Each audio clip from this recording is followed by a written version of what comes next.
ಕನ್ನಡ ನಾಡು, ಇದು ಕನ್ನಡಿಗರ ನಾಡಿಮಿಡಿತ.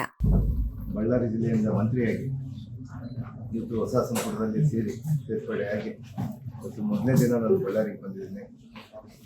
ತಾವೆಲ್ಲರೂ ಕೂಡ ಬಹಳಷ್ಟು ನಿರೀಕ್ಷೆ ಮಟ್ಟದಲ್ಲಿ ಕೂಡ ನಮ್ಮ ಕಾರ್ಯಕರ್ತರು ಇವತ್ತೆಲ್ಲ ಕೂಡ ಬರ ಇತ್ತು, ಇವತ್ತು ಮಾಡಬೇಡ ಅನ್ಕೊಂಡಿದ್ವಿ. ಆದರೂ ಕೂಡ ನಮ್ಮ ಕಾರ್ಯಕರ್ತರನ್ನ ನಾವು ಹುಡುಕು ನೋಡ್ಕೊಂಡ್ಬಿಟ್ರೆ ಬೇರೆ ಬೇರೆ ಕಡೆ ಎಲ್ಲ ಬರ ವೀಕ್ಷಣೆ ಜೊತೆಗೆ ನಮ್ಮ ಒಂದು ಕಾರ್ಯಕರ್ತನ ಭೇಟಿಯಾಗೋದಂಥ ಸಂದರ್ಭ ಕೂಡ ನಡೀತು. ಬಹಳ ಖುಷಿಯಾಗಿಯೇ ಇವತ್ತಿದ್ದಾರೆ. ಇದು ಮುಖ್ಯವಾಗಿ ನಮ್ಮ ಮಾನ್ಯ ಮುಖ್ಯಮಂತ್ರಿಯವರು ನಾವೆಲ್ಲ ಕೂಡ ಮೊನ್ನೆ ಪ್ರಮಾಣ ವಚನ ನಂತರ ಮೊದಲನೇ ಸಂಪುಟ ಸಭೆಯಲ್ಲಿ ಕೂಡ ಹೋದಾಗ ಅವರೆಲ್ಲರೂ ಕೂಡ ಎಲ್ಲ ಮಂತ್ರಿಗಳಿಗೆ ಒಂದು ನಿರ್ದೇಶನವನ್ನು ಕೊಟ್ಟಿದ್ರು. ಅವರು ಒಂದು ಡೈರೆಕ್ಷನನ್ನು ತಾವೆಲ್ಲರೂ ಕೂಡ ಹೋಗಬೇಕು, ಪ್ರತಿ ಜಿಲ್ಲೆಯಲ್ಲಿ ಬರ ಎಷ್ಟಾಗಿದೆ, ಅಂದರೆ ಅತಿವೃಷ್ಟಿ ಎಷ್ಟಾಗಿದೆ, ಅನಾವೃಷ್ಟಿ ಎಷ್ಟಾಗಿದೆ ಅಂತೇಳಿ ಅನ್ನುವಂಥ ಒಂದು ರಿಪೋರ್ಟನ್ನು ಕೊಡಬೇಕಂತೇಳಿ ವರದಿಯನ್ನು ಕೊಡಬೇಕಂತ ಹೇಳಿದ್ರು. ಅದಕ್ಕೆ ಇವತ್ತು ನಾವು ಬಂದ ಕೂಡಲೇ ಬೇರೆ ಎಲ್ಲ ಕಾರ್ಯಕ್ರಮಗಳನ್ನು ಬಿಟ್ಟು ಇವತ್ತು ಮುಖ್ಯವಾಗಿ ಮಾನ್ಯ ಮುಖ್ಯಮಂತ್ರಿಯವರ ನಿರ್ದೇಶನದೊಂದಿಗೆ ಇವತ್ತು ನಮ್ಮ ಸರ್ಕಾರ ಇವತ್ತೇನು ನಮ್ಮ ಸರ್ಕಾರ ಇವತ್ತು ರೈತರಿಗೆ ಬೆನ್ನೆಲುಬಾಗಿ ನಿಲ್ಲಬೇಕನ್ನುವಂಥದ್ದು ನಮ್ಮ ಪ್ರಣಾಳಿಕೆಯಲ್ಲಿ ಕೂಡ ಇರುವಂಥದ್ದು. ಅದನ್ನೇ ಗಮನದಲ್ಲಿ ಇಟ್ಕೊಂಡು ಮಾನ್ಯ ಮುಖ್ಯಮಂತ್ರಿಯವರು ನಮ್ಮ ರೈತರಿಗೆ ಬೆನ್ನೆಲುಬಾಗಿ ನಿಲ್ಲಬೇಕು ಅನ್ನುವಂಥ ವಿಚಾರದಲ್ಲಿ ಇವತ್ತು ಪ್ರಥಮವಾಗಿಯೇ ಮೊದಲನೇ ಸಭೆಯಲ್ಲಿನೇ ನಮಗೆಲ್ಲ ಕೂಡ ಒಂದು ಆದೇಶವನ್ನು ಮಾಡಿ ಇಲ್ಲಿ ಕಳಿಸಿದ್ದಾರೆ. ಇವತ್ತು ನಾನು ಕೂಡ ಬಂದು ನಮ್ಮ ಬಳ್ಳಾರಿ ಜಿಲ್ಲೆಯಲ್ಲಿ ಇವತ್ತು ತಾಲೂಕಿನಲ್ಲಿ 2 ತಾಲೂಕುಗಳಲ್ಲಿ ಕೂಡ ಈಗಾಗಲೇ ಕೂಡ ಬರ ವೀಕ್ಷಣೆ ಮಾಡಿದ್ವಿ. ಅದರಲ್ಲಿ ಮುಖ್ಯವಾಗಿ ಹಲ್ಕುಂದಿ, ಮಿಂಚೇರಿ ಮತ್ತು ಸಂಜೆರಾಯನಕೋಟೆ ಈ ಭಾಗದಲ್ಲಿ ಎಲ್ಲ ಕೂಡ ನಾವೆಲ್ಲ ಕೂಡ ಅಧಿಕಾರಿಗಳ ಜೊತೆಗೆ, ನಮ್ಮ ಜಿಲ್ಲಾ ಅಧಿಕಾರಿಗಳ ಜೊತೆಗೆ ಹೋಗ್ಬಿಟ್ಟು ಇವತ್ತು ಬರ ಅಧ್ಯಯನ ಮಾಡ್ಕೊಂಡು ಬಂದಿದ್ದೀವಿ. ನಾಳೆ ಕೂಡ ಇದೇ ರೀತಿಯಾದಂಥ ಬರ ಅಧ್ಯಯನವನ್ನು ಸಂಡೂರು ಭಾಗದ ವಿಟ್ಲಾಪುರ ಭಾಗದಲ್ಲಿ ಮತ್ತು ಕಂಪ್ಲಿ ಭಾಗದ ಸಿಂದಗೇರಿ ಕಂಪ್ಲಿ ಭಾಗದ ಕಂಪ್ಲಿ ತಾಲೂಕಿನ ಸಿಂದಗೇರಿ ಭಾಗದಲ್ಲಿ ಮತ್ತು ಸಿರುಗುಪ್ಪ ಭಾಗದಲ್ಲಿ, ಅಂದರೆ ಡಿಫ್ರೆಂಟ್ ಬೆಳೆಯನ್ನು, ಅಂದರೆ ಒಂದ್ ಕಡೆಗೆ ಸೂರ್ಯಕಾಂತಿ ನೋಡಿದ್ರೆ ಇನ್ನೊಂದು ಕಡೆಗೆ ತೊಗರಿ ನೋಡ್ತೀವಿ, ತೊಗರಿ ನೋಡಿದ್ರೆ ಅಂತ ಇನ್ನೊಂದು ಕಡೆಗೆ ಬೇರೆ ಬೆಳೆಗಳಂತ ಎಲ್ಲ ಕ್ರಾಪ್ಗಳನ್ನು ನಮ್ಮ ಮಳೆ ಆಧಾರಿತ ಕೃಷಿ ಜಮೀನಲ್ಲಿ ಏನೇನು ಆಗ್ತದೆ ಅವನ್ನೆಲ್ಲ ಕೂಡ ಪರಿಶೀಲನೆ ಮಾಡಿಕೊಂಡು ನಾಳೆ 3 ತಾಲೂಕನ್ನು ಮುಗಿಸ್ಕೊಂಡು ಮತ್ತೆ ನಾಡ್ದಕ್ಕೆಲ್ಲ ನಾವು ಶನಿವಾರಕ್ಕೆ ಒಳಗಡೆ ನಾವು ವರದಿಯನ್ನು ಮುಗಿಸುವಂಥದ್ದು ಕೆಲಸ ನಾವು ಮಾಡ್ತೇವೆ. ಸರ್, ಈಗ ಮೀಟಿಂಗ್ ಆಯ್ತಲ್ಲ, ಏನಾಯ್ತು ಸರ್? ಮೀಟಿಂಗ್ ನೋಡಲ್ಲ, ಎಷ್ಟು ಮಳೆ ಆಗಿತ್ತು, ಎಷ್ಟು ಆಗಬೇಕಾಗಿತ್ತು, ಎಷ್ಟು ಲಾಸ್ ಆಗಿದೆ. ಈಗಾಗಲೇ ಕೂಡ ನಮಗೆ ಮಳೆ ನಮ್ಮ ಜಿಲ್ಲೆಯಲ್ಲಿ ಸುಮಾರು 40% -40% ಅಲ್ಲಿ ಈಗ ಅದನ್ನು ಮುಖ್ಯವಾಗಿ ನಮಗೆ ತುಂಗಭದ್ರಾ ಡ್ಯಾಮ್ ಇವತ್ತು ಇನ್ಫ್ಲೋ ಇವತ್ತು ನಾವು ಕೇಳ್ತಾ ಇದ್ವಿ, ಸಭೆಯ ನಂತರದಲ್ಲಿ ಕೂಡ ಸಭೆಯ ಮುಂದೆ ಕೂಡ ನಾವು ಕೇಳ್ತಾ ಇದ್ವಿ. ಸುಮಾರು ಈಗಾಗಲೇ ಕೂಡ ನಮಗೆ 70 TMC ಬರುವಷ್ಟು ಇವತ್ತು ರಾತ್ರಿ ಒಳಗಡೆ 70 TMCವರೆಗೆ ರೀಚ್ ಆಗುವಂತಹದ್ದೊಂದು ಸಂದರ್ಭ ನಮಗೆ ನಿರ್ಮಾಣ ಆಗಿದೆ. ಈಗ ಸುಮಾರು 53,000 ಮೇಲೆ ಇನ್ಫ್ಲೋ ಇದೆ. 53,000 ಅಂದ್ರೆ 24 ಗಂಟೆಗೆ 53,000 ಅಂದ್ರೆ 24 ಗಂಟೆ ಅಂತ ಬಂದಾಗ ಸುಮಾರು ನಮಗೆ ಒಂದು 5 TMC ವಾಟರ್ನ 53 ಅಂದ್ರೆ ಸುಮಾರು 4.5 TMC ನಮಗೆ ಕರೆಕ್ಟ್ ಆಗುವಂಥದ್ದು ಸಂದರ್ಭ ಇವತ್ತಿನ ಪ್ರಕಾರ ನಡೀತಾ ಇದೆ. ಅದೇ ರೀತಿಯಾಗಿ ಕೂಡ ಕಳೆದ ಕ್ಯಾಶ್ಮೆಂಟ್ ಏರಿಯಾದಲ್ಲಿ ಇವತ್ತೇನು ಮಲೆನಾಡು ಪ್ರದೇಶದಲ್ಲಿ ಇವತ್ತೇನು ಮಳೆ ಆಗ್ತಾ ಇಲ್ಲ, ಆ ಮಳೆ ಇನ್ನಷ್ಟು ಜೋರಾಗಿ ಆಗುವಂಥ ಸಂದರ್ಭ ಇದೆ. ಹಂಗೇನಾದ್ರು ಆದರೆ ನಮಗೆ ಬರುವಂಥ ಒಂದು 10 ದಿನಗಳಲ್ಲೇ ಡ್ಯಾಮ್ ತುಂಬುವಂಥದ್ದು ಆಗುತ್ತೆ. ಬಟ್ ನಾವು 80 TMC ಬಂದಮೇಲೆ ನಮ್ಮ ಬೆಳೆಗಳಿಗೆ ಯಾವ ರೀತಿ ನೀರು ಕೊಡಬೇಕು ಮತ್ತು ನಮ್ಮ ಕುಡಿಯೋ ನೀರಿಗೆ ಯಾವ ರೀತಿ ನಾವು ಬಳಕೆ ಮಾಡ್ಕೋಬೇಕು, ಬೇರೆ ಬೇರೆ ಸಂದರ್ಭದಲ್ಲಿ ಬೇರೆ ಬೇರೆ ಕಾರಣಕ್ಕೆ ಎವಾಪರೇಷನ್ ಎಷ್ಟಾಗುತ್ತೆ, ಅಂದರೆ ಆವಿ ಎಷ್ಟಾಗುತ್ತೆ, ಇವನ್ನೆಲ್ಲ ಕ್ಯಾಲ್ಕುಲೇಷನ್ ಮಾಡಿಕೊಂಡು ಒಂದು ಸಲಹಾ ಸಮಿತಿ ಆದಮೇಲೆ ಅದರಲ್ಲಿ ನಾವು ಡಿಸೈಡ್ ಮಾಡಿಕೊಂಡು ನಾವು ಅದನ್ನು ರೈತರಿಗೆ ಮತ್ತು ಕುಡಿಯೋ ನೀರಿಗೆ ಎಷ್ಟಿಡಬೇಕು ಅನ್ನುವಂಥದ್ದನ್ನ ಸಲಹಾ ಸಮಿತಿಯಲ್ಲಿ ನಾವು ಡಿಸೈಡ್ ಮಾಡಿಕೊಂಡು ನಾವು ಪ್ರದೇಶದಿಂದ ಪ್ರಮುಖವಾಗಿ ಏನೇನು ಬೆಳೆಗಳನ್ನು ಬೆಳೆದಿದ್ದಾರೆ? ಪ್ರಮುಖವಾಗಿ ಇಲ್ಲಿ ಈ ಭಾಗದಲ್ಲಿ ನಾನು ಇವತ್ತಿನ ವಿಸಿಟ್ಗೆ ಹೋದಾಗ ಸುಮಾರು ತೊಗರಿ ಮತ್ತು ಸೂರ್ಯಕಾಂತಿ ಮತ್ತು ಬೇರೆ ಅಂದರೆ ಹತ್ತಿ, ಈ ಮೇಜರ್ ಕ್ರಾಪ್ಸು ನಮ್ಮ ಭಾಗದಲ್ಲಿ ಜಾಸ್ತಿ ಆಗ್ತದೆ. ಅದರಲ್ಲಿ ಹತ್ತಿ ಕೂಡ ತುಂಬ ಡ್ಯಾಮೇಜ್ ಆಗಿದೆ. ಅದ್ರ ಜೊತೆಗೆ ತೊಗರಿ ಅಂತೂ ಏನೂ ಕೈಗೆ ಬರ್ತಾ ಇಲ್ಲ. ಅದ್ರ ಜೊತೆಗೆ ಸೂರ್ಯಕಾಂತಿ ಇವತ್ತು ನೋಡ್ತಾ ಇದೆ ಈ ಮಟ್ಟಕ್ಕೆ ಈಗಾಗಲೇ ಒಂದು 7 ಫೀಟ್ ಒಂದು 6.5 ಇಂದ 5 ಅಡಿ ಬರಬೇಕಾಗಿತ್ತು. ಅಂಥದನ್ನ ಇವತ್ತು ಬರೀ 1.5 ಅಡಿ ಒಳಗಡೆ ಇವತ್ತು ಸಸಿ ಅಂದರೆ ಆ ಗಿಡ ಅಲ್ಲಿಗೆ ಒಣಗೋಗ್ತಾ ಇದೆ. ಸೊ ಹಂಗಾಗಿ ಇಲ್ಲಿ ಬರ ಅನ್ನುವಂಥ ಸ್ಥಿತಿ ಬಹಳ ತುಂಬಾ ದೊಡ್ಡ ಮಟ್ಟದಲ್ಲಿ ನಡೀತಾ ಇದೆ, ಅಂದರೆ ಕಾಣ್ತಾ ಇದೆ. ಆದರೆ ಬರದ ಒಂದು ಏನು ಮಾನದಂಡಗಳಿದಾವಲ್ಲ ಅದನ್ನ ನಾವು ಫಿಟ್ ಆಗಬೇಕು. ಬಳ್ಳಾರಿ ಘೋಷಣೆ ಮಾಡಲಿಕ್ಕೆ ಇದನ್ನ ನಾವು ಈ ರಿಪೋರ್ಟ್ ತಗೊಂಡೋಗಿ ನಮ್ಮ ಸರ್ಕಾರ ಗಮನಕ್ಕೆ ಕೊಟ್ಟಾಗ ಅಲ್ಲಿನ ವರದಿ ಏನು ಬರುತ್ತೋ ಮತ್ತು ಕೇಂದ್ರ ಮತ್ತು ರಾಜ್ಯ ಸರ್ಕಾರಗಳು ಏನು ನಿರ್ಧಾರ ತಗೊಳ್ಳುತ್ತೋ ಅದ್ರ ಮೇಲೆ ಡಿಪೆಂಡ್ ಆಗುತ್ತೆ ಅಂತ ವಿಚಾರ ಹೇಳ್ತೀನಿ. ಸರ್ ಈಗ ಇನ್ಸೂರೆನ್ಸ್ ನಾವು ಬರ ಪರಿಹಾರ ಕೊಡೋದಕ್ಕೆ ನಾವು ಮ್ಯಾಕ್ಸಿಮಮ್ ಅದರಲ್ಲೇ ರಿಪೋರ್ಟ್ ಕೊಡ್ಬೋದಲ್ಲ ಸರ್? ಇಲ್ಲ, ಅದಕ್ಕೆ ನಾವು ಇವತ್ತು ಕಳೆದ ನಾನು 2-3 ಸರ್ತಿ ನಾವು ಸಭೆಯನ್ನು ಮಾಡಿದಾಗ ಕೂಡ ಇನ್ಶೂರೆನ್ಸ್ ಬಗ್ಗೆ ಜಾಸ್ತಿ ನಾವು ಹೇಳ್ತಾ ಇದ್ದೀವಿ. ಇದು ನಮ್ಮ ಜಿಲ್ಲಾಧಿಕಾರಿಗಳಂತ ನಾಗೇಂದ್ರ ಪ್ರಸಾದ್ ಅವರು ಕೂಡ ಈಗ ಕಳೆದ ಬಾರಿ ನಾವು ಬರೀ 11,000 ಇದೆ ಸರ್, 11,000 ಇನ್ಶೂರೆನ್ಸ್ ಆಗ್ತಾ ಇತ್ತು ಮಳೆ ಆದಂತೆ ಖುಷ್ಕಿಗೆ, ರೈಟ್. ಆದ್ರೆ ಈ ಬಾರಿ ಬಿತ್ತನೆ ಆಗಿರೋದು 43,000, 37,000ದಷ್ಟು ನಾವು ಇನ್ಶೂರೆನ್ಸ್ ಮಾಡಿದ್ವಿ. ಅದೊಂದು ಒಳ್ಳೆ ಇವತ್ತು ನಾವು ಪ್ರೋಸೆಸ್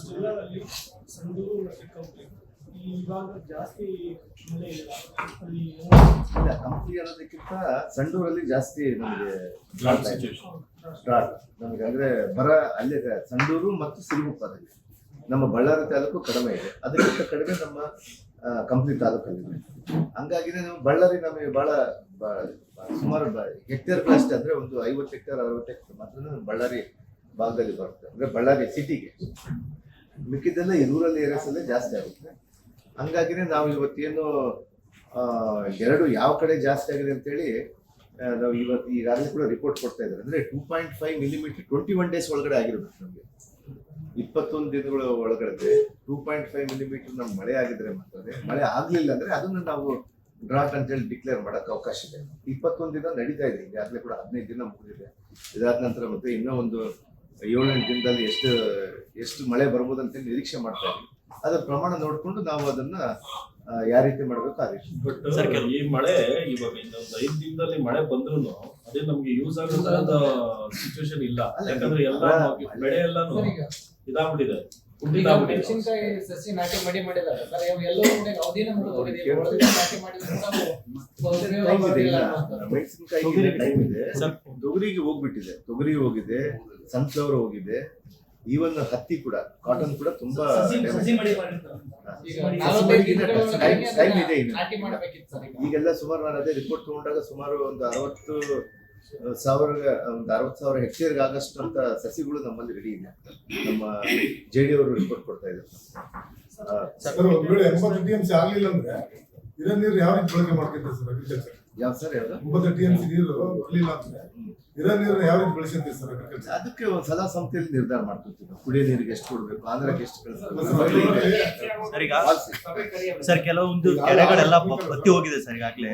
ಕೆಲವೊಂದಿಷ್ಟು ಗ್ರಾಮಗಳು ಕೆರೆ ನೀರನ್ನ ಅವರ ಮೇಲೆ ಸಂಗನಕರ ಆಗಿರ್ಬೋದು, ಕೆಲವೊಂದಿಷ್ಟು ಕೆರೆಗಳನ್ನ ಅದನ್ನ ಯಾವ ರೀತಿ ಈಗಾಗಲೇ ಕೂಡ ಅದು ನಮ್ಗೆ ಐಆರ್ಗಳಿಗೆ ಇಂಪಾರ್ಟೆಂಟ್ ರಿಸರ್ವರ್ಗಳಿಗೆ ಈಗಾಗಲೇ ಕೂಡ ನೀರು ತುಂಬಿಸುವಂತ ಯೋಚನೆ ಮಾಡ್ತಾ ಇದೀವಿ. ನಮಗೆ ಮೇಜರ್ ಆಗಿ ನಮ್ಮ ಅಲ್ಲಿಪುರ ಮತ್ತು ನಮ್ಮ ಮೋಕ ಮತ್ತು ಈ ಭಾಗದಲ್ಲಿನೇ ನಮ್ಗೆ ಜಾಸ್ತಿ ಬೇಕಾಗ್ತದೆ. ಅಂದ್ರೆ ನಮಗೆ ಅಲ್ಲಿ ಅವರು ಒಂದು 500 ಕ್ಯೂಸೆಕ್ಸ್ ಬಿಟ್ರೆ ಇವಾಗ 200 ಕ್ಯೂಸೆಕ್ಸ್ ಬಿಡ್ತಾ ಇದ್ದಾರೆ ಕುಡಿಯೋ ನೀರಿಗಾಗಿ ಅಂತ ಹೇಳಿ. ಅಂದ್ರೆ ಬಳ್ಳಾರಿಗೆ ಕುಡಿಯೋ ನೀರು ಅದು ಲೆವೆಲ್ ಬಂದು 4 ಫೀಟ್ ಮಾತ್ರ ಹೋಗ್ತಾ ಇದೆ. 4 ಫೀಟ್ ಇಂದ ಅದು 6 ಅಡಿಗೆ ನಮ್ಗೆ ಹೋಲ್ ಇರುತ್ತೆ. ಬಟ್ ನಾವು ಇವಾಗ ಏನ್ ಮಾಡ್ತಾ ಇದೀವಿ ಅಂದ್ರೆ ಆ ನೀರನ್ನೇ ಪಂಪ್ ಮಾಡ್ಕೊಂತ ಇದೀವಿ. ಇವತ್ತು ನಾಳೆ ಅವರಿಗೆ ಆಂಧ್ರ ಕೋಟದಲ್ಲಿ 10ನೇ ತಾರೀಕಿಂದ ಅವ್ರಿಗೆ ಮೋಸ್ಟ್ಲಿ ನೀರು ಕೊಟ್ಟು ಅವ್ರಿಗೆ ಒಂದು 600 ಕ್ಯೂಸೆಕ್ಸ್ ಬರುತ್ತೆ. ಅವಾಗ ನಮ್ಗೆ ಮೇಜರ್ ಆಗಿ ನಮಗೆ ನೀರು ಬಂದ್ಬಿಡುತ್ತೆ. ಕುಡಿಯೋ ನೀರಿಗೆ ನಮ್ಗೆ ಪ್ರಾಬ್ಲಮ್ ಇದೆ ಈ ವರ್ಷದ ಅವಧಿಯಲ್ಲಿ. 36-40 TMC ಇದ್ದಾಗ ಕೂಡ ಸಲಹಾ ಸಮಿತಿ ಮೀಟಿಂಗ್ ಮಾಡಿ ನೀರು ಬಿಡ್ತಾರೆ. ನೀವು 80 TMC ಬರೋದು ಮಾಡಿಲ್ಲ ಅಂತ ಕಷ್ಟ ಆಗುತ್ತೆ. ಇಲ್ಲ ಅಲ್ಲ 80 TMC ಬಂದ್ಮೇಲೆ ನಾವು ಅದಕ್ಕೆ ಇದು ಕೂಡ ಸರ್ ಈಗ ಖಂಡಿತವಾಗಿ ನೀರು ಕೊಡ್ತೀವಿ ನಾವು. ಸಂತೋಷ ಉತ್ತರ ಮತ್ತೆ 36 TMC ಇದ್ದಾಗ ನೀರು ಬಿಟ್ಟಿದೆ ಸರ್. ಸೆಕೆಂಡ್ ಕ್ರಾಪ್ ಅಲ್ಲಿ ಇದ್ದಾಗ ನಾವು ಕೊಟ್ಟಿವಿ ಅದನ್ನ. ಫಸ್ಟ್ ಕ್ರಾಪ್ ಅಲ್ಲಿ ಕೊಡಕ್ಕಾಗಿಲ್ಲ. ಅದೇ ಇವಾಗ ನಾವು ಹಂಗೆ ಇವತ್ತಿನ ಪ್ರಮಾಣದಲ್ಲಿ ಇವತ್ತು ಇಲ್ಲ 80 TMCಗೆ ಬಿಟ್ಟು ಇಲ್ಲ ಅಥವಾ 75ಕ್ಕೆ ಬಿಟ್ಟು ಆನ್ ಅಂಡ್ ಆಫ್ ಸಿಸ್ಟಮ್ ಅಲ್ಲಿ ಮಾಡ್ಕೊತೀವಿ. ಅದನ್ನೇ ಸಿಸ್ಟಮ್ ನಾವು ತಗೊಂಡು ಇಲ್ಲ ಇನ್ನು ಮುಖ್ಯಮಂತ್ರಿಗಳ ಜೊತೆಗೆ ಚರ್ಚೆ ಮಾಡ್ಬೇಕಲ್ಲ. ಅದಕ್ಕೆ ಪರ್ಮಿಷನ್ ಸಿಕ್ಕಿದ್ಯಾ? ಫಸ್ಟ್ ಆಫ್ ಆಲ್ ನಾವು ಕ್ಯಾಬಿನೆಟ್ ಅಲ್ಲಿ ತಗೊಂಡ್ಬರ್ತೀವಿ. ನಾವು ಕ್ಯಾಬಿನೆಟ್ ತಗೊಂಡ್ಬಂದು ಪುತ್ಥಳಿಗೆ ಅನಾವರಣ ಯಾವ ರೀತಿ ಮಾಡಬೇಕು. ಸರ್ ಈಗ ಸಭೆಗೂ ಕೂಡ ಶಾಸಕರ ಕ್ಷೇತ್ರದ ಸಮಸ್ಯೆಗಳನ್ನು ಹೇಳಬೇಕಿತ್ತು ಇವತ್ತು ಬಂದು ಈ ಜಿಲ್ಲಾ ಮಟ್ಟದ ಅಧಿಕಾರಿಗಳು, ಆದ್ರೆ ಯಾವ ಶಾಸಕರು ಬರಲಿಲ್ಲ. ಇಲ್ಲ ನಾನು ಇವತ್ತು ನಮ್ಮ ತಾಲೂಕನ್ನೇ ಇಟ್ಕೊಂಡಿದ್ದೀನಿ. ನಾಳೆ ಇವತ್ತು ಸಂಡೂರಿಗೆ ಹೋದಾಗ ಸಂಡೂರು ಶಾಸಕರು ಬರ್ತಾ ಇದ್ದಾರೆ, ಕಂಪ್ಲಿ ಶಾಸಕರು ಬರ್ತಾ ಇದ್ದಾರೆ, ಸಿರುಗುಪ್ಪಿ ಶಾಸಕರು ನಾಳೆ. ಅವ್ರವ್ರು ಅಂದ್ರೆ ಅವ್ರು ಇಲ್ಲಿಗೆ ಬರೋದಂತಲ್ಲ, ನಾವು ಸಭೆನ ಇದನ್ನ ಜಸ್ಟ್ ನಾವು ಅಫಿಷಿಯಲ್ ರಿಪೋರ್ಟ್ ನ ಕೊಡ್ತಾ ಇದೀವಿ. ಇವತ್ತು ಏನ್ ಮಾಡಿ ಬಂದಿವಿ, ಇವತ್ತು ಎಲ್ಲಿಗೆ ಬಂದಿದೀವಿ, ಇವತ್ತಿನ ನಮ್ಮ ತಾಲೂಕಲ್ಲಿ ಏನು ರಿಪೋರ್ಟ್ ಆಗಿದೆ ಅಂತೇಳಿ ಈ ರಿಪೋರ್ಟ್ ಕಳ್ಸಕ್ಕೆ ನಾನು ಸಭೆ ಕರೆದಿದ್ದೆ. ಇವತ್ತು ಎಲ್ಲ ಶಾಸಕರ ಸಭೆ ಇದ್ದಿದ್ದಿಲ್ಲ, ಓನ್ಲಿ ನಾನು ಇನ್ಚಾರ್ಜ್ ಮುಂದೆ ನಾನು ಮಾಡಿದ್ದೀನಿ ಇದನ್ನ. ಹಾಗಾಗಿನೇ ಇವತ್ತು ನಾಳೆ ಹೋದಾಗ ಅನ್ನಪೂರ್ಣವರು ಅಲ್ಲಿ ನಮ್ಮ ಅನ್ನಪೂರ್ಣಮ್ಮನವರು ಕೂಡ ಬರ್ತಾ ಇದ್ದಾರೆ, ನಮ್ಮ ಸಂಡೂರಿಗೆ ವಿಟ್ಲಾಪುರದಲ್ಲಿ ಬರ್ತಾರೆ. ಅವರು ವಿಟ್ಲಾಪುರಲ್ಲೇ ಮಾಡ್ಬೇಕಂತ ಹೇಳಿದ್ರು. ಅಲ್ಲಿ ಸ್ವಲ್ಪ ಮೇವಿಗೆ ಪ್ರಾಬ್ಲಮ್ ಇದೆ, ನಾಳೆ ಅಲ್ಲಿ ಡಿಸೈಡ್ ಮಾಡ್ತೀವಿ. ಅಲ್ಲಿ ಹೋದ್ಮೇಲೆ ಸ್ಪಾಟಲ್ಲೇ ಡಿಸೈಡ್ ಮಾಡ್ಕೊಂಡು ಅಲ್ಲಿ ಮೇವು ಬ್ಯಾಂಕ್ ಅಲ್ಲಿ ಕೂಡ ನಾವು ಮಾಡ್ತೀವಿ. ಸರಿ, ಕೊಳಗಲ್ ಭಾಗದಲ್ಲಿ ಈ ಟ್ಯಾಂಕರ್ ಮೂಲಕ ನೀರ್ ಹಾಕ್ತಾ ಇದ್ದಾರೆ ಸರ್ ಅರ್ಧ ಊರಿಗೆ. ಆಮೇಲೆ ಅಲ್ಲಿ ಮೊರಾರ್ಜಿ ಶಾಲೆ ಬೇರೆ ಇದೆ, ಆ ಶಾಲೆಗೂ ಕೂಡ ಈಗ ಟ್ಯಾಂಕರ್ ಮೂಲಕನೇ ಪೂರೈಸ್ತಾ ಇದ್ದಾರೆ ಸರ್. 380 ಮಕ್ಕಳು ಇದ್ದಾರೆ. ನೀರಿನಲ್ಲಿ ಬಹಳ ಅಭಾವ ಸೃಷ್ಟಿಯಾಗಿದೆ. ಎಮರ್ಜೆನ್ಸಿ ಸಮಸ್ಯೆಗಾಗಿ ನಮಗೆ ಹೊನ್ನಾಳಿ ತಾಂಡ, ಬೆಳಗಲ್ ತಾಂಡ, ಈ ಭಾಗಗಳಲ್ಲಿ ನೀರಿನ ಸಮಸ್ಯೆ ಎದ್ದು ಕಾಣ್ತಾ ಇತ್ತು. ಅಲ್ಲಿ ಕೂಡ ಟ್ಯಾಂಕರ್ ಅಲ್ಲಿ ಅದರ ಜೊತೆಗೆ ಕೊಳಗಲಲ್ಲಿ ಕೂಡ ಸೇಮ್ ಅದೇ ಪ್ರಾಬ್ಲಮ್ ಆಗಿದೆ. ನಮ್ಗೆ ಯಾವತ್ತೂ ಕೂಡ ಇಂಥ ಒಂದು ಗ್ರೌಂಡ್ ವಾಟರ್ ಕಡಿಮೆ ಇದೆ. ಲಾಸ್ಟ್ ಟೈಮ್ ಮಳೆ ಕಡಿಮೆ ಆದ್ರೂ ಕೂಡ ಗ್ರೌಂಡ್ ವಾಟರ್ ಇಂಪ್ರೂವ್ ಇತ್ತು. ಈ ಸರ್ತಿ ತುಂಬಾ ಕಡಿಮೆ ಆಗ್ತಿದೆ ಗ್ರೌಂಡ್ ವಾಟರ್. ನಾವೆಲ್ಲಿ ಕೂಡ ಹಿಲ್ ಬಾಟಮ್ ಅಲ್ಲಿ ನಾವು ಗ್ರೌಂಡ್ ವಾಟರ್ ತಗೊಳಕ್ ಆಗ್ತಿಲ್ಲ ಅಂತ ಅಂತರ್ಜಲ ಬಹಳ ಕುಸಿದಿದೆ. ಈ 2 ಮಳೆ ಮೇಲೆ ಡಿಪೆಂಡ್ ಆಗ್ತಾ ಇದ್ವಿ ನಾವು. ಹಂಗಾಗಿನೇ ಕೊಳಗಲ್ ಗ್ರಾಮಕ್ಕೆ ಕೂಡ ನಾವು ಟ್ಯಾಂಕರ್ ಮೂಲಕ ಕೊಡ್ತಾ ಇದೀವಿ. ಅದು ಸಬ್ಸ್ಟಿಟ್ಯೂಟ್ ಅಂದ್ರೆ ಎಮರ್ಜೆನ್ಸಿ ಕೊಡ್ತಾ ಇದೀವಿ. ಅಲ್ಲಿ ಬೋರ್ವೆಲ್ಗಳು ಯಾವ ರೀತಿ ಇದು ಮಾಡ್ಬೇಕು ನೋಡ್ತಾ ಇದೀವಿ, ಅಲ್ಲಿ ಯಾವ ರೀತಿ ಜನರೇಟ್ ಮಾಡಬೇಕು. ಮಕ್ಕಳೆಲ್ಲ ಸ್ಕೂಲ್ ಬಿಟ್ಟು ನೀರು ಹಿಡಿಯೋದು ಪರಿಸ್ಥಿತಿ ಅಲ್ಲಿ ಇದೆ ಸರ್. ಇದು ಕೆಲವು ದಿನ ಇದ್ದಾಗ ನಾವು ಅದಕ್ಕೆ ಬೇರೆ ಬೇರೆ ಮೋಟರ್ಗಳನ್ನ ಹಾಕಿ ಕೂಡ ಮಾಡ್ತಾರೆ. ಅದು ಪಕ್ಕದಲ್ಲಿನೇ ಕೆರೆ ಇದೆ ನಮ್ಗೆ. ಕೆರೆ ಎಲ್ಲ ಬತ್ತಿ ಹೋಗಿದೆ ಸರ್. ಮತ್ತೆ ಅಂದ್ರೆ ಅದು ಕೆರೆ ಆ ಕೆರೆಗೆ ಇನ್ನೊಂದು ನಾವು ರೂಪರೇಷೆ ಕೊಡ್ತಾ ಇದೀವಿ. ಅದಕ್ಕೊಂದು 100 ಕೋಟಿ ರೂಪಾಯಿ ಖರ್ಚು ಮಾಡಿಬಿಟ್ಟು ನಮ್ಮ 9 ವಾರ್ಡ್ಗಳು ಅಂದ್ರೆ ನಮ್ಮ ಓಪಿಡಿ ಆಗಿರ್ಬೋದು ಮತ್ತು ನಮ್ಮ ಕೌಲ್ಬರ ಏರಿಯಾಗೆ ಅಲ್ಲಿ ನೀರು ಕೊಡಬೇಕು. ಪ್ಲಸ್ ಕೊಳಗಲ್ಲು ಮತ್ತು ಆ ಸುತ್ತಮುತ್ತ ಭಾಗದ ಊರುಗಳಿಗೆ ನೀರು ಕೊಡ್ಬೇಕಂತೇಳಿ ಪ್ಲಾನ್ ಮಾಡಿದ್ವಿ. ಅದನ್ನ ಅದು ಬಹುಶಃ KMRC ಆಗ್ತಾ ಇದ್ವಿ, ಮಾಡ್ತಾ ಇದ್ರು. ಇದು ಕನ್ನಡ ಸಾಹಿತ್ಯ ಸಮ್ಮೇಳನ ಡಿಸೆಂಬರ್ 2025 ಆಗ್ತಿದ್ರು. ಸೊ ಆಲ್ಮೋಸ್ಟ್ 2026 ಬರ್ತಾ ಇದೆ. ಅದಕ್ಕೊಂದು ಟೆಕ್ನಿಕಲ್ ಪ್ರಾಬ್ಲಮ್ ಆಗಿದೆ. ಅಲ್ಲಿನ ಅಧ್ಯಕ್ಷರದ್ದು ಸ್ವಲ್ಪ ಎಲ್ಲ ಕೋರ್ಟ್ ಹೋಗಿ ಅದೆಲ್ಲ ಆಗಿತ್ತು. ಅದನ್ನ ಇದಾದ್ಮೇಲೆ ಇತ್ಯರ್ಥ ಆದ್ಮೇಲೆ ನಾವು ಬಹಳ ವಿಜೃಂಭಣೆಯಿಂದ ಮಾಡ್ತೀವಿ, ಬಳ್ಳಾರಿಯಲ್ಲೇ ಮಾಡ್ತೀವಿ. ಸಂಬಂಧಪಟ್ಟಂಗೆ ಈ ಜಿಲ್ಲೆಯ ಡಿಸ್ಟ್ರಿಕ್ಟ್ ಸ್ಟೇಡಿಯಂ ನೀವು ಕ್ರೀಡಾ ಮಂತ್ರಿ ಸಾಕಷ್ಟು ಅಭಿವೃದ್ಧಿ ಮಾಡಿದ್ರಿ. ಈಗ ಮಳೆ ಬಂದ್ರೆ ಫುಲ್ ನೀರ್ ನಿಲ್ತದೆ. ಇಲ್ಲ ಅದು ಮತ್ತೆ ನಾವು ಮಾಡ್ತೀವಿ. ಅದನ್ನ ಯಾವ ರೀತಿ ಮಾಡ್ಬೇಕು, ಅಲ್ಲಿನ ಸ್ವಲ್ಪ ಟರ್ಫ್ ಕ್ಲಬ್ ಎಲ್ಲ ಹೋಗ್ಬಿಟ್ಟಿದೆ ಅಂತ ನನಗೆಲ್ಲ ಕೂಡ ಎಲ್ಲ ಸಿಂಥೆಟಿಕ್ ಟ್ರ್ಯಾಕ್ ಕೂಡ ಹಾಳಾಗೋಗಿದೆ ಸರ್. ಅದ್ ಮಾಡ್ತೀವಿ. ಅದಕ್ಕಿಂತ ನಂದು ಒಂದು ಪ್ಲಾನ್ ಇತ್ತು, ಇಲ್ಲಿ ಸುಮಾರು ಇಂಟರ್ನ್ಯಾಷನಲ್ ಸ್ಟ್ಯಾಂಡರ್ಡ್ ಸ್ಟೇಡಿಯಂ ಮಾಡ್ಬೇಕಂತ ಹೇಳಿ ಇತ್ತು. ನಾನು ಅದಕ್ಕೆ ಈಗಾಗಲೇ ಕೂಡ ಸ್ಥಳ ಕೂಡ ನಿಗದಿ ಮಾಡಿ ಇಟ್ಟಿದ್ದೆ. ಅಲಿಪುರದಲ್ಲಿ 100 ಎಕರೆಯಲ್ಲಿ ಕೂಡ 95 ಎಕರೆಯಲ್ಲಿ ಕೂಡ ಸುಮಾರು 150 ಕೋಟಿ ರೂಪಾಯಿ ಇನ್ವೆಸ್ಟ್ಮೆಂಟ್ ಇತ್ತು ನಮ್ಗೆ. ಅಷ್ಟೊಳಗೆ ನಾವು ದುರದೃಷ್ಟ ಏನೇನೋ ಆಯ್ತು. ಇಲ್ಲ, ಅದು 100 ಕೋಟಿದು ಹೋಗಿಲ್ಲ ಇಂಟರ್ನ್ಯಾಷನಲ್ ಸ್ಟೇಡಿಯಂ. ನಾವು ತರ್ತೀವಿ, ಇಲ್ಲಿ ತಂದೆ ತರ್ತೀವಿ. ಆ ಡಿಪಾರ್ಟ್ಮೆಂಟ್ ಏನೋ ನನ್ನ ಕೈಗೆ ಬಂದ್ರೆ ಸರ್. ಈಗ ಸ್ಪೋರ್ಟ್ಸ್ ಹಾಸ್ಟೆಲ್ ಇರೋದು ಈ ಮಕ್ಕಳೆಲ್ಲ ನಡ್ಕೊಂಡು ಹೋಗ್ಬೇಕು ಸರ್, 2-3 ಕಿಲೋಮೀಟರ್ ಡೈಲಿ ಅಂತ ಆಗ್ತಾ ಇದೆ ಸರ್. ಅದಕ್ಕೆ ಅವ್ರಿಗೆಲ್ಲ ಬಸ್ ನಾವು ಮಾಡ್ತಾ ಇದ್ವಿ. ಬಸ್ ಗಾಡಿಗಳು ಕೊಡ್ತಾ ಇದ್ವಿ, ಕೆಲವು ಸೈಕಲ್ಗಳು ಕೊಟ್ಟಿದ್ವಿ ನಾವು ಮಕ್ಕಳಿಗೆ. ಅದು ಆಗ್ತಾ ಇಲ್ಲ, ವರ್ಕ್ ಆಗ್ತಾ ಇಲ್ಲ. ಮಕ್ಕಳಿಗೆ ಅದು ನಾವು ಸೈಕಲ್ ಅಲ್ಲಿ ಹೋಗಲ್ಲ ಅಂತ ಹೇಳ್ತಾ ಇದ್ರು. ಸೊ ಹಂಗೆ ಬಿದ್ದಿದೆ. ಅವ್ರಿಗೆ ಆಲ್ಟರ್ನೇಟ್ ಆಗಿ ನಾವು ಈಗಾಗಲೇ ಕೂಡ ಬಸ್ಗಳನ್ನ ವ್ಯಾನ್ಗಳನ್ನ ಇಟ್ಕೊಂಡು ಅವ್ರನ್ನ ಕಳಿಸ್ತಾ ಇದ್ವಿ ಕೆಲವರೆಲ್ಲ. ಸರ್ ಮತ್ತೆ ಇನ್ನೊಂದು ಮೇಜರ್ DMF ಅಲ್ಲಿ 2,500 ಕೋಟಿ ದುಡ್ಡಿದೆ ಬಳ್ಳಾರಿಗೆ. ಈ 2,500 ಕೋಟಿ ಇರೋದಕ್ಕೇನೆ ನಮ್ಗೆ KKRDB ದುಡ್ಡು ಸಿಗಲ್ಲ. ನಿಮ್ಮ ಹತ್ರ DMF ದುಡ್ಡಿದೆ, KMRC ದುಡ್ಡಿದೆ ಅಂತ ಹೇಳ್ತಾರೆ. ನಮ್ಮ ಮಾನದಂಡಗಳು ಬೇರೆ ಇದೆ. KKRDB ಬಟ್ DMF ಗೆ ಇದುವರೆಗೂ ಒಂದೇ ಒಂದು ಕೌನ್ಸಿಲ್ ಸಭೆ ಮಾಡ್ಲಿಲ್ಲ. ಮಾಡ್ತೀವಿ, ಇನ್ಮೇಲೆ ಮಾಡ್ತೀವಿ. ಅಲ್ಲ, ಅದು 2024 ಗೈಡ್ಲೈನ್ಸ್ ಇಂಪ್ಲಿಮೆಂಟ್ ಮಾಡ್ಕೊತೀರೋ ಇಲ್ಲ 2016 ಗೈಡ್ಲೈನ್ಸ್ ಅಲ್ಲೇ ಮಾಡ್ತಿರೋ? 24ದು 16 ಏನ್ ವ್ಯತ್ಯಾಸ ಇದೆ ನಾವು ನೋಡ್ಕೊಂತೀವಿ. ಇದು ವ್ಯತ್ಯಾಸ ಏನಂತಂದ್ರೆ DC-ನೇ ಚೇರ್ಮನ್ ಆಗ್ಬೇಕು ಅಂತಿದೆ. ಹಿಂಗಾಗಿ ಅದು ಕಾನ್ಫ್ಲಿಕ್ಟ್ ನಡೀತಾನೆ ಇದೆ. ಈ ಕಾನ್ಫ್ಲಿಕ್ಟ್ ಅಲ್ಲಿ ನಮ್ಮ ಜಿಲ್ಲೆಗಳು, ಎಲ್ಲಾ ಜಿಲ್ಲೆಗಳು, ಬಳ್ಳಾರಿ ಸೇರಿದಂಗೆ ಎಲ್ಲಾ ಜಿಲ್ಲೆಗಳು DMF ದುಡ್ಡನ್ನ ತಗೊಳಕ್ ಆಗ್ತಾ ಇಲ್ಲ, ಖರ್ಚು ಮಾಡಕ್ ಆಗ್ತಾ ಇಲ್ಲ. ಏನಂದ್ರೆ ಇದೇ ಹೇಳಿದ್ವಲ್ಲ, ಅದನ್ನ ನಾವು ಮುಖ್ಯಮಂತ್ರಿ ತೆಗೆದುಕೊಂಡು ಬರ್ತಾ ಇದೀವಿ. ಏನ್ ಸಮಸ್ಯೆ ಆಗಿಲ್ಲ, ರೆಡಿ ಆಗ್ತಿದೆ ಎಲ್ಲ. ಅದಕ್ಕೆಲ್ಲ ಜಾಗ ಕೂಡ ನಾವು ನಿಗದಿ ಮಾಡಿದ್ವಿ ಕೊಳಗಲ್ಲ. ಇಲ್ಲ, ಅದು ಟೆಂಡರ್ ಪ್ರಕ್ರಿಯೆ ನಡೆಸ್ತಾ ಇದ್ವಿ, DPR ಮಾಡ್ತಾ ಇದೀವಿ, ಟೆಂಡರ್ ಪ್ರಕ್ರಿಯೆ ಮಾಡಿದ್ವಿ. ಆಮೇಲೆ ಇನ್ನೊಂದು ಏನಂದ್ರೆ ಅಲ್ಲಿ ಒಂದು ದಾರಿ ಸಮಸ್ಯೆ ಇತ್ತು ನಮ್ಗೆ. ಅದ್ರ ಮುಂದೆ ಅದು 1 ಎಕರೆ ಚಿಲ್ಲರೆ ಏನೋ ನಾವು ಪರ್ಚೇಸ್ ಮಾಡ್ಬೇಕಾಗ್ತದೆ. ಅದನ್ನು ಕೂಡ ನಾವು KMRC ಇಟ್ಟು ಅದನ್ನ ಪರ್ಚೇಸ್ ಮಾಡ್ಕೊಂಡ್ಬಿಟ್ಟು ಮೇನ್ ರೋಡ್ ನಾವು ಮಾಡ್ತಾ ಇದೀವಿ. ಬಹಳ ಬ್ಯೂಟಿಫುಲ್ ಇದಾಗುತ್ತೆ ನಮ್ಮ ಮೆಗಾ ಡೈರಿ. ನಾವು ಉಡುಪಿದು ಹೋಗಿ ನೋಡ್ಕೊಂಡ್ ಬಂದಿದ್ದೇವೆ. ನಾವು ಉಡುಪಿಗಿಂತ ಅಡ್ವಾನ್ಸ್ ಟೆಕ್ನಾಲಜಿ ನಾವು ಮಾಡ್ತಾ ಇದೀವಿ ಇಲ್ಲಿ. ಸರ್ ಆ ಉಡುಪಿಯವರು ನಮ್ಮ ಗುಜರಾತ್ ಅಲ್ಲಿರುವಂತ ಅಮೂಲ್ದು ನೋಡ್ಕೊಂಡು ಮಾಡಿದ್ರು. ಇನ್ನೊಂದು ವಿಜಯವಾಡದಲ್ಲಿ ಒಂದು ಮಾಡಿದ್ರು. ಅದಕ್ಕಿಂತ ಬೆಟರ್ ಉಡುಪಿ ಮಾಡಿದ್ರೆ, ಉಡುಪಿಗಿಂತ ಬೆಟರ್ ಮಾಡ್ಬೇಕಂತೇಳಿ ನಮ್ದಿದೆ ಈಗ. ಇದು ಸುಮಾರು 150 ಕೋಟಿ ರೂಪಾಯಿ ಮೂಲಕ ನಾವು ಮಾಡ್ತೀವಿ. ಇಲ್ಲ ಸರ್, ಅದೇನಾಗಿದೆ ಅಂದ್ರೆ KMRC ನಾನು ಇದು ವಿಚಾರಿಸಿರೋದು, ಅವ್ರ MD ಹೇಳೋ ಪ್ರಕಾರ ಇವರು ಸರಿಯಾಗಿ ಪ್ರಪೋಸಲೇ ಸಬ್ಮಿಟ್ ಮಾಡಿಲ್ಲ. ಇದನ್ನ ತಾವು ಗಮನಿಸಬೇಕು.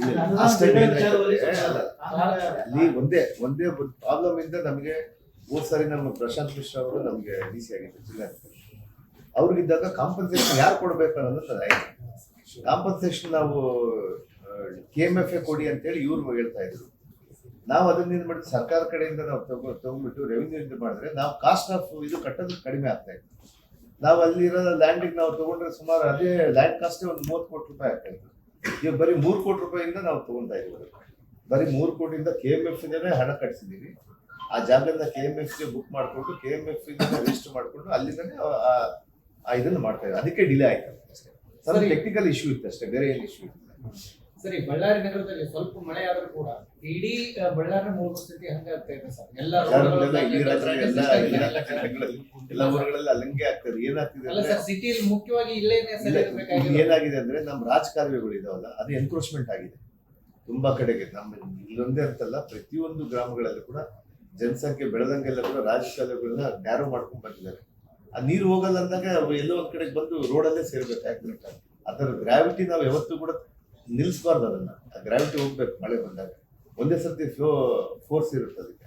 ಹಂಗಾಗಿನೇ ಈ ರೀತಿ ಆಗ್ತಿದೆ. ಬಟ್ ನಾವು ಬೆಸ್ಟ್ ಬಳ್ಳಾರಿನ ಅಂದ್ರೆ ಬಳ್ಳಾರಿಗೆ ಬ್ರ್ಯಾಂಡ್ ಬಳ್ಳಾರಿ ಅಂತೇಳಿ, ಬ್ರ್ಯಾಂಡ್ ಬೆಂಗಳೂರು ಅಂತೇಳಿ ಮಾಡ್ತೀವಲ್ಲ, ಮುಂದೆ ಬಹಳ ದೊಡ್ಡ ಪ್ಲಾನ್ ಅಲ್ಲಿ ನಾವೆಲ್ಲ ಇದ್ದೀವಿ. ಇಲ್ಲಿ ಫಸ್ಟ್ ಯೂಜಿಗಳು ಆಗ್ಬೇಕು, ಅದ್ರ ಜೊತೆಗೆ 24x7 ಕುಡಿಯೋ ನೀರು ಆಗ್ಬೇಕು. ನಾವು 24x7 ಕುಡಿಯೋ ನೀರಿನ ಜೊತೆಗೆ ನಾವು ಏನ್ ಮಾಡಿದೀವಿ ಅಂದ್ರೆ 180 LPCD ನಾವು ಕೊಡ್ತಾ ಇದೀವಿ. ಇವಾಗ ನಾವಿರೋದು ಬರೀ 110ರಲ್ಲಿ ಇದ್ವಿ ನಾವು. ಕೇಳಕ್ಕೆ 10 ವರ್ಷ ಸರ್, ನಿರೀಕ್ಷೆ ಮಾಡ್ಬೋದು ಸರ್. ಏನ್ ಮಾಡ್ಬೇಕು, ನಾವು ಡ್ಯಾಮ್ ಇಂದ ನೀರು ತಗೊಂಡ್ಬರ್ಬೇಕು. ಡ್ಯಾಮ್ ಇಂದ ನೀರು ತಗೊಂಡ್ಬರ್ಬೇಕಂದ್ರೆ ಇಲ್ಲಿ ನಾವು KMRC ನಾವು ಮಾಡ್ತಾ ಇರೋದನ್ನ 600 ಕೋಟಿ ನಾವು ಅದ್ರ ದುಡ್ಡು ತಗೊಂಡ್ಬಂದು ಇಲ್ಲಿಗೆ ನಾವು ಮಾಡ್ತಾ ಇದ್ದೀವಿ ಸರ್. ಬಳ್ಳಾರಿ ಸಿಟಿ ಗ್ರಾವಿಟಿಯಲ್ಲಿ ಕೊಡಬಹುದು ಇಲ್ಲ, ಮಾಡಕ್ಕಾಗಲ್ಲ, ತುಂಬಾ ಕಷ್ಟ. ಅದಕ್ಕೆ 2 ಸತಿ ಫೇಲ್ ಆಗಿರೋದನ್ನ ನಾವು ಒಂದ್ ಕಡೆಯಿಂದ ಬಲ್ಕ್ ವಾಟರ್ ತಂದು ಒಂದು ಟ್ಯಾಂಕರ್ ತಂದು ತುಂಬಿಸ್ಕೊಂಡು ಅಲ್ಲಿಂದ ನಾವು ಗ್ರಾವಿಟಿ ಮೇಲೆ ಕೊಡಿದ್ರೆ ಎಲ್ಲಾಗುತ್ತೆ. ಮತ್ತೆ ನಾವು ಒಂದು OHT ಮಾಡ್ಕೋಬೇಕು. OHT ನಾವು ಡಿಸ್ಟ್ರಿಬ್ಯೂಟ್ ಮಾಡ್ಬೇಕು. ಈ ಪ್ರಾಬ್ಲಮ್ಸ್, ಟೆಕ್ನಿಕಲ್ ಪ್ರಾಬ್ಲಮ್ಸ್ ಸಾಲ್ವ್ ಮಾಡ್ತಾ ಇದೀವಿ. ನಮ್ದೇನಂದ್ರೆ ನಾವು ಡೈರೆಕ್ಟ್ ಆಗಿ ಡ್ಯಾಮ್ ಇಂದ ವಾಟರ್ ತಗೊಂಡ್ಬಂದ್ಬಿಟ್ರೆ ನಮ್ಗೆ ಈ ಸಮಸ್ಯೆ ಪರಿಹಾರ ಆಗುತ್ತೆ. ನಮ್ ಸಂಕಲ್ಪ ಇರೋದು ಬರೀ ಮನೆಗೂ ಡೈರೆಕ್ಟ್ ಆಗಿ ವಾಟರ್ ಅಂದ್ರೆ ಎನಿ ಟೈಮಲ್ಲಿ ವಾಟರ್ ಕೊಡ್ಬೇಕು ಅನ್ನೋದೇ ನಮ್ದು. ಅದೇ 24x7. ಇವಾಗ ನೀವು ಹೇಳ್ತೀರ 10 ವರ್ಷದಿಂದ ನಾವು ಹೇಳ್ತಾ ಇದೀವಿ. ಈ 2 ವರ್ಷದಲ್ಲಿ ಮಾಡಂತದ್ದನ್ನು ತಾವು ನೋಡ್ತೀರ ಅಷ್ಟೇ. 110 ಕೋಟಿ ರೂಪಾಯಿದು ಸೆಕ್ಷನ್ ಐತೆ ಸರ್. ಎಲ್ಲೋ ತಗೊಂಬಂದ್ರು ಅದನ್ನೆಲ್ಲ ಪಾಲಿಕೆಲ್ಲ ಹಾಕಿದ್ರು, ಅದೆಲ್ಲೋ ಅಂತ ಗೊತ್ತಿಲ್ಲ. ಯಾವ ಏರಿಯಲ್ಲಿ ಹಾಕಿದ್ರು ಅದನ್ನ ನೋಡಲ್ಲ. 110 ಕೋಟಿದು ಎಲ್ಲಿ ಹೋಯ್ತು ಅನ್ನೋದೇ ಗೊತ್ತಿಲ್ಲ. ಎಲ್ಲ ತಂದು ಥಿಂಗ್ಸ್ ಎಲ್ಲ 260 ಕೋಟಿ 19-20 ಈಗ ಅವಾಗಿನ ಸರ್ 2012 ಬಟ್ ಎಷ್ಟು ಮಾಡೋಣ ಅಂತ ನನ್ನ ರಿಕ್ವೆಸ್ಟ್. ನೀವೆಲ್ಲ ಕೂಡ ನನಗಂತೂ ತುಂಬಾ ಕೋಆಪರೇಷನ್ ಮಾಡ್ಕೊಂಡು ಬಂದಿದ್ದೀರಿ. ಈ ಬಾರಿ ಕೂಡ ನಮ್ಮ ಅಭಿವೃದ್ಧಿಯ ವಿಚಾರದಲ್ಲಿದ್ದಾಗ ತಾವೆಲ್ಲರೂ ಕೂಡ ಮುಕ್ತವಾಗಿ ಗೈಡ್ ಮಾಡ್ತೀವಿ. 100% ಆಗಿ ನಿಮ್ಮ ಗೈಡ್ನ ನಾನು ಕೇಳ್ತೀನಿ. ಬಳ್ಳಾರಿ ಬ್ರ್ಯಾಂಡ್ ಬಳ್ಳಾರಿ ಮಾಡೋಣ, ಏನೆಲ್ಲ ಸರ್. ಯಾವ ಖಾತೆ ಖಾತೆ ಕೊಟ್ಟು ಕೂಡ ನಾನು ಸಮರ್ಥವಾಗಿ ನಿಭಾಯಿಸ್ತೀನಿ. ಈಗ ಹೆಂಗಂದ್ರೆ 8 ಹುಲಿ, ನಮ್ಮ ತೆಲುಗಲ್ಲಿ ಗಾಳಿ 70 ಹುಲಿ ಅಂತ ಹೇಳ್ತಾರೆ. ಹಾಗಿದ್ದೀವಿ ಅಂದ್ರೆ ಕೆಲಸ ಮಾಡ್ಬೇಕಂತೇಳಿ ಬಹಳ ಹುಮ್ಮಸ್ಸಿನಿಂದ ನಾವು ಕೆಲಸ ಮಾಡ್ಬೇಕಂತೇಳಿ ಇದೀವಿ. ಅದರಲ್ಲಿ ಮುಖ್ಯವಾಗಿ ಏರ್ಪೋರ್ಟ್ ತರಬೇಕು. ನಾವು ಏರ್ಪೋರ್ಟ್ನ ತಗೊಂಡ್ಬರ್ತೀವಿ.